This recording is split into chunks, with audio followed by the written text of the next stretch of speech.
Class 6th. We will discuss about rural and urban livelihood. As compared to the past, life today is very different. ਜੇਕਰ ਅਸੀਂ past ਦਾ comparison ਕਰੀਏ ਤਾਂ ਸਾਡੀ ਜਿਹੜੀ ਅੱਜ ਦੀ ਜ਼ਿੰਦਗੀ ਆ ਉਹ ਬਿਲਕੁਲ different ਆ. Early man had very basic needs. He lived in caves or on tree and gathered food from his surrounding. Early man ਦੀਆਂ ਕੁਝ basic needs ਸੀਗੀਆਂ, ਉਹ trees ਵਗੈਰਾ ਤੇ ਰਹਿੰਦਾ ਸੀਗਾ ਤੇ ਆਸੇ-ਪਾਸੇ ਤੋਂ ਆਪਣਾ ਭੋਜਨ ਵਗੈਰਾ ਇਕੱਠਾ ਕਰਦਾ ਸੀਗਾ. He caught fish from ponds and river and also animals and bird. ਉਹ ਕੁਝ ਫਿਸ਼ਸ ਜਿਹੜੀਆਂ ਸੀਗੀਆਂ ponds ਤੇ river ਤੋਂ ਇਕੱਠੀਆਂ ਕਰਦਾ ਸੀਗਾ, ਆਪਣਾ ਭੋਜਨ ਬਣਾਉਂਦਾ ਸੀਗਾ. In course of time, early man started to grow food grain and begin to lead a settled life. Early man ने फिर अपनी लाइफ जी सैटल करनी स्टार्ट की, हौली हौली उन्हें ग्रो करना स्टार्ट किया. Even after coming of agriculture his need were quite limited. Agriculture के आने तो बाद जो कुछ नीड्स सीगियां लिमिटेड हो गई. But that prehistoric world has vanished forever. Life has change drastically. Modern man has more needs than he can fulfil.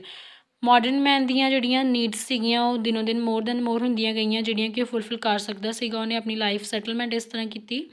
What is rural livelihood. Livelihood means occupation और employment. Livelihood का मतलब सीगा कित्ता, which is essentially for fulfilling basic requirement, जिहदे नाल कि वो अपनी जिहड़ियां बेसिक रिक्वायरमेंट सीगियां उन्हें फुलफिल कर सकदा. Some people are also engaged in other source of livelihood. कुछ लोग जिहड़े सीगे वो वक्रे वक्रे कित्तियां नाल जुड़े हुए सी, जिस तरह कोई फर्नीचर का काम करदा सी, किसी का पोल्ट्री फार्म सीगा, कोई कैटल रेयरिंग का काम करदा सीगा. नैक्सट सीगा life in India. Villages. Village की पिंडां की जिंदगी किस तरह की सीगी, कोई इन्हां दा प्लैन नहीं सी हुंदा. जिहड़े रोड सी प्रॉपर रोड सी, most still have narrow lands. खेतां दे आले दुआले रहिंदे सीगे. इन्हां दे विच बहुत सारे कई कारपेंटर सी, ब्लैकसमिथ सी, पॉटर वीवर ते बारबर जिहड़े सी वो पिंडां दे विच ही मोस्टली रहिंदे सीगे. ते पिंडां दे विच रह के बहुत कहंदे घੱਟ लोग सीगे जिहड़े कि पक्के घर दे विच रहिंदे सीगे.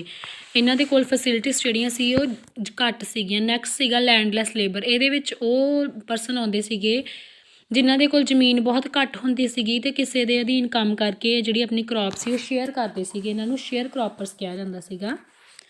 Small plot holders. This group of people possess small plots of land and is much better off than landless worker. ਇਹਨਾਂ ਦੀ ਜਿਹੜੀ ਜ਼ਿੰਦਗੀ ਸੀਗੀ ਉਹ ਲੈਂਡਲੈਸ ਵਰਕਰਸ ਦੇ ਨਾਲੋਂ ਥੋੜੀ ਵਧੀਆ ਸੀਗੀ. ਇਹ ਜਿੰਨਾ ਵੀ ਕਮਾਉਂਦੇ ਸੀਗੇ ਉਹਦੇ ਨਾਲ ਆਪਣੀ ਫੈਮਿਲੀ ਦੀਆਂ ਜਿਹੜੀਆਂ ਰਿਕੁਆਇਰਮੈਂਟ ਸੀਗੀਆਂ ਉਹਨਾਂ ਨੂੰ ਪੂਰੀਆਂ ਕਰ ਸਕਦੇ ਸੀਗੇ. ਇਹਨਾਂ ਦੇ ਕੋਲ 2.5 acre of land and comprise about 30% of the rural households. Next ਸੀਗੇ small farmers. A small farmer is one who is self dependent. ਇਹ ਸੈਲਫ ਡਿਪੈਂਡੈਂਟ ਸੀਗੇ, ਆਪਣੀ ਜਿੰਨੇ ਕੁ ਕਮਾਉਂਦੇ ਸੀ ਉਹਦੇ ਅਕੋਰਡਿੰਗ ਆਪਣੀ ਫੈਮਿਲੀ ਦਾ ਖਰਚ ਕਰਦੇ ਸੀਗੇ.